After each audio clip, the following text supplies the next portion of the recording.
બનાસકાંઠા જિલ્લાના કાંકરેજ તાલુકા રતનપુરા ખાતે કાંકરિયા તળાવમાં ઢાંક પીછડો કરવામાં આવ્યો હોવાનું લોકોમાં શંકા કુશંકા। બનાસકાંઠા જિલ્લાના ડીસા કાર્યપાલક એન્જિનિયરની ઓફિસ ખાતેથી વર્ક ઓર્ડર ક્યારે આપવામાં આવ્યો અને કોને આપવામાં આવ્યો તેના ઉપર સવાલો।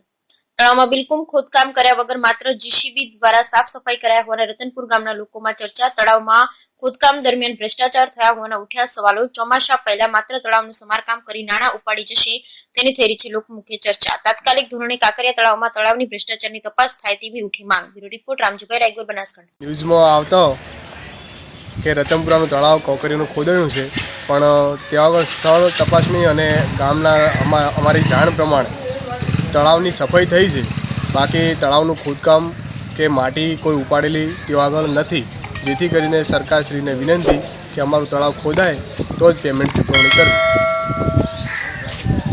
શું નામ છે તમારું? મારું નામ અરવિંદજી દિલીપજી ઠાકોર।